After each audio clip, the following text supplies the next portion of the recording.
ఈ మధ్య కాలంలో మనకు వర్షాకాలం అనేది విపరీతంగా రావడం జరుగుతుంది. ఈ వర్షాకాలంలో మొదటగా మనకు ప్రజలందరూ కూడా పాము కాటుకి లేకపోతే తేలు కాటుకి ఇలాంటి వాటికి గురవడం జరుగుతుంది.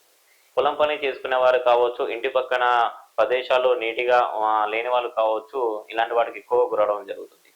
ఆ టైంలో వాళ్ళు చేయాల్సినటువంటి ప్రికాషన్స్ ఏమిటి? వాళ్ళని ఎవరిని రీచ్ అవ్వాలి? ఎంత సమయంలో రీచ్ అవ్వాలి? ఆ తర్వాత రీచ్ అయిన తర్వాత ట్రీట్మెంట్ ఏ విధంగా ఉంటుంది? వాళ్ళు ఏ విధంగా ఆ సమస్య నుంచి బయటపడవచ్చు అనే అంశాలపై ఈరోజు మనం చర్చించి తెలుసుకునే ప్రయత్నం చేద్దాము. ప్రస్తుతం మనతో పాటు ఈరోజు డాక్టర్ చైతన్య గారు ఉన్నారు. వారు వచ్చేసి anaesthesia and critical care specialist. వారితో మాట్లాడి ఇలాంటి అంశాలపై ఎలాంటి జాగ్రత్తలు తీసుకోవాలనేది మనం తెలుసుకునే ప్రయత్నం చేద్దాం. గుడ్ ఈవినింగ్, నా పేరు చైతన్య. నేను anaesthesia and critical care specialist, Shri Satyavathi multi speciality hospital, Nalgonda. ఈరోజు మనం ఒకసారి ఎవరన్నా మనిషి కానీ చిన్నపిల్లలు కానీ ఎవరైనా సరే పాము కాటికి గురైతే తీసుకోవాల్సిన జాగ్రత్తలు, తర్వాత చేయవలసిన, పాము కరిచిన వెంటనే ఎంతసేపట్లో హాస్పిటల్కి వెళ్ళాలి, తర్వాత తీసుకోవాల్సిన జాగ్రత్తల గురించి మనం చిన్న ఇంట్రడక్షన్ లాగా నేను చెప్తాను. ఫస్ట్ థింగ్, ఎవరికైనా సరే పొలంలో కానీ ఎక్కడైనా పాము కరిస్తే ఫస్ట్ థింగ్ ఏం చేయాలంటే కంగారు పడకూడదు. చుట్టుపక్కల ఉన్న వాళ్ళు కానీ ఆ కరిచిన అతను కానీ కంగారు పడద్దు. ఒక చోట దూరంగా వెళ్ళి ఒక దగ్గర కూర్చోవాలి. పాముకి దూరంగా కానీ తేలికి దూరంగా కానీ పక్కకు వెళ్ళి కూర్చోవాలి. ఒకవేళ విషం కానీ కంట్లో కానీ ఎక్కడన్నా పడినట్టయితే వెంటనే ఏదన్నా సోప్ వాటర్తో కన్ను నీట్గా కడగాలి. అట్లాగనే కానీ కన్నుకి రబ్ చేసుకోవద్దు. ప్లస్ కాల్కి కానీ చేయికి కానీ ఎక్కడైతే కరిచిందో దాన్ని కదలకుండా ఉంచాలి. ప్లస్ దాని దగ్గర ఏమైనా టైట్ బ్యాండ్స్ కానీ, అంటే రింగ్స్ లాంటివి కానీ, ఉంగరాలు లాంటివి కానీ, ఏమైనా తాయెత్తులు లాంటివి కానీ, షర్ట్ కానీ అట్లాంటిది ఏమన్నా ఉంటే వెంటనే అవి తొలగించాలి. ఎందుకంటే వాటికి కొంచెం రక్త ప్రసరణ అవసరం అవుతుంది. ప్లస్ చేయకూడని పని ఏంటి అంటే మీరు నోటితో విషాన్ని లాగే ప్రయత్నం మాత్రం చేయకూడదు. అట్లనే ఎక్కడైతే కరిచిందో అక్కడ కత్తితో ఘాట్లు పెట్టడము, రక్తాన్ని తీయడం అట్లాంటి పనులు మాత్రం చేయకూడని పని ఫస్ట్ థింగ్ అది. ఇంకొకటి ఏంటంటే ఈ వెంటనే కొంతమంది సినిమాల్లో చూసినట్టుగా కరిచిన చోట టైట్గా ఏమన్నా గుడ్డ ముక్క కట్టడం, తాడు కట్టడం లాంటివి చేస్తుంటారు. అవి కూడా చేయకూడదు. నెక్స్ట్ చేయాల్సిన పని అంటే వెంటనే దగ్గరలో ఉన్న గవర్నమెంట్ హాస్పిటల్ కానీ ఆర్ ఎనీ ప్రైవేట్ హాస్పిటల్కి కానీ తీసుకువెళ్ళాలి. ఎంతసేపట్లో తీసుకువెళ్ళొచ్చు అంటే ఎంత త్వరగా వెళ్తే అంత మంచిది. అట్లీస్ట్ 2 గంటల లోపల ఆర్ మ్యాక్సిమం 4 గంటల లోపల వెళ్తే ప్రాణాలు కాపాడే అవకాశం ఎక్కువగా ఉంటుంది. ఎంత త్వరగా వెళ్తే అంత త్వరగా మనం ప్రాణాలు కాపాడుకోవచ్చు. వెళ్ళినాక ఎందుకు తీసుకువెళ్ళాలి సార్ అంటే మన ఇండియాలో మేజర్లీ 4 తరహా విషపూరితమైన పాములు గుర్తింపబడ్డాయి అన్నమాట. ఒకటి నాగుపాము, మనందరికి తెలిసిందే, త్రాచ్ పాము, నాగుపాము అంటారు. ఇంకొకటి ఏంటంటే కట్లపాము, ఇంకొకటి రక్తపింజరి. ఈ 3 ఎక్కువ వెరైటీలు మన ఇండియాలో దొరుకుతాయి. అంటే ఎక్కడ చూసినా, పొలాల్లో ఎక్కడ చూసినా ఈ 3 వెరైటీలు మాత్రమే ఉంటాయి. సో మనం ఎంత త్వరగా హాస్పిటల్కి వెళ్తే గవర్నమెంట్ వారు ఎంతో రీసెర్చ్ చేసి ఈ యాంటీ స్నేక్ వినం అనేది కనిపెట్టారు. ఈ యాంటీ స్నేక్ వినంలో ఏముంటాయంటే ఈ 4 పాముల్లో 4 టైప్ ఆఫ్ పాముల్లో ఏది కరిచినా కూడా ఈ యాంటీ స్నేక్ వినం తీసుకోవాలి, ఏ పాము కరిచినా. సో ఇది అన్ని గవర్నమెంట్ హాస్పిటల్స్లోనూ ఖచ్చితంగా దొరుకుతుంది. ప్రైవేట్ హాస్పిటల్ అనే కాదు, అన్ని గవర్నమెంట్లో అయితే ఖచ్చితంగా దొరుకుతుంది. సో ఇది ఎంత త్వరగా తీసుకున్నట్టయితే అంటే ఇది ఎంత మోతాదులో ఇవ్వాలి అనేది ఆ పేషెంట్ వెయిట్ని బట్టి, చిన్న పిల్లవాడ పెద్ద పిల్లవాడ దాన్ని బట్టి ఈ డోసేజ్ అనేది ఇస్తారు. బట్ ఇది అన్ని గవర్నమెంట్ హాస్పిటల్లో దొరుకుతుంది. సో ఎంత త్వరగా వెళ్ళి ఇది తీసుకుంటే ఏమవుతుందంటే మన విషానికి విరుగుడులాగా పనిచేస్తుంది అనమాట. దీన్ని యాంటీ స్నేక్ వినం అంటారు. సార్, ఇప్పుడు మీరు చెప్పినట్లయితే ఆ పేషెంట్ ఎవరైతే విక్టిమ్ ఉంటాడో ఆ పేషెంట్ హాస్పిటల్కి రీచ్ అయ్యాక ఎలాంటి టెస్ట్లు చేసుకోవాల్సి ఉంటుంది? ట్రీట్మెంట్ ఏ విధంగా ఉంటుంది?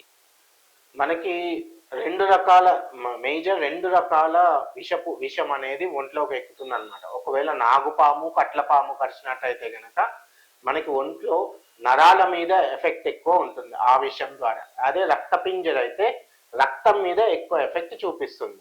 సో ఒకవేళ ఈ నాగుపాము కానీ కట్లపాము కానీ కరిచినట్టయితే మనకి వెంటనే ఫిట్స్ రావడం లాంటిది, ఏమన్నా ఊపిరి తీసుకోవడం ఇబ్బంది అవడం లాంటిది, అట్లనే నోట్లోంచి నురగ రావడం లాంటిది, మనిషి కోమాలోకో బాగా డల్ అయిపోవడము, నిద్రలోకి జారిపోవడం ఇట్లాంటివన్నీ జరిగే అవకాశం ఉంటుంది. ఏది ఈ కట్లపాము కానీ నాగుపాము కానీ కరిస్తే. అదే గనక రక్తపింజరి పాము కరిచినట్టయితే కరిచిన ప్రదేశంలో నల్లగా అయిపోవడం, కాలు కుళ్ళిపోవడం జరగడము, వెంటనే బీపీ పడిపోవడము ఇట్లాంటివన్నీ జరుగుతాయి అన్నమాట. సో మనకి ఈ పాము కరవడం విషపూరితం అని తెలుసుకోవడమే కాదు, ఏ రకమైన పాము కరిచింది అనేది కూడా కొద్దో గొప్ప కొంచెం ఇంపార్టెన్స్ ఉంటుంది. సో దాన్ని బట్టి కూడా మనం పేషెంట్ని ఏ రకంగా ట్రీట్ చేయాలి అంటే న్యూరోటాక్సిక్ ఆర్ హెమటోటాక్సిక్ అంటారు. న్యూరోటాక్సిక్ పద్ధతిలో ట్రీట్ చేయాలి. దానికైతే ఒక రకమైన మందులు ఇవ్వాల్సి ఉంటుంది, దీనికైతే ఒక రకమైన మందులు ఇవ్వాల్సి ఉంటుంది. సో అది కూడా మనకి ఇంకా స్పష్టంగా తెలిసినట్టయితే ఇంకా త్వరగా పేషెంట్ని కానీ ఒక్కొక్కసారి కాలు కూడా పోయే అవకాశం ఉంటుంది. ఈ రక్త పింజరి వాటిని కరిచినట్టయితే ఆ కాలుని కూడా మనం జాగ్రత్తగా కాపాడగలిగే అవకాశం ఉంటుంది. కొంతమంది గ్రామాల్లో ఉన్నటువంటి పెద్దలు ఉంటారు కదా, ఆ పెద్దలు మనకు డాక్టర్ దాకా వెళ్ళాల్సిన సమయం మనకు లేనప్పుడు మనం ఇక్కడే నాటు వైద్యంతో దీన్ని క్యూర్ చేసుకోవచ్చు అనే విధంగా కొంతమంది వాళ్ళ అపోహ కావచ్చు, వాళ్ళ విద్య కావచ్చు, వాళ్ళ వైద్యం కావచ్చు. నాటు వైద్యంతో వాళ్ళు ఏదైతే నేర్చుకున్నది ఉంటుందో ఈ పసర్లు పోయడంతో అలా కూడా కొంతమంది పసరు దాపించడం, లేకపోతే పాము ఎక్కడైతే కాటేస్తుందో అక్కడ పసరు పోయించి మనం క్యూర్ చేసుకోవచ్చు అనే విధంగా కూడా కొంతమంది ఆలోచన అంటూ చేసుకుంటారు. అసలు అలాంటి ఆలోచన చేయడం it is right are wrong? ఊర్లో ఈ వెంటనే పాము గడిచిన వెంటనే ఈ పసరు వైద్యం కానీ నాటు వైద్యం కానీ చేస్తూ ఉంటారు. అది జనరల్గా ప్రతి ఊర్లోనూ జరిగేది. కానీ నేను నా సర్వీస్ ప్రకారం చెప్పేది ఏంటంటే 10 మందికి పాము గడిస్తే ఓన్లీ ఇద్దరికో ఒక్కరికి కానీ పసరు వైద్యం పనిచేస్తుంది, మిగతా 8 మంది ఖచ్చితంగా చనిపోతారు. అదే ఈ యాంటీ స్నేక్ వినంతో అయితే 8 మందిని ఖచ్చితంగా కాపాడవచ్చు, అంటే బతికే ఛాన్సెస్ ఎక్కువ ఉంటాయి.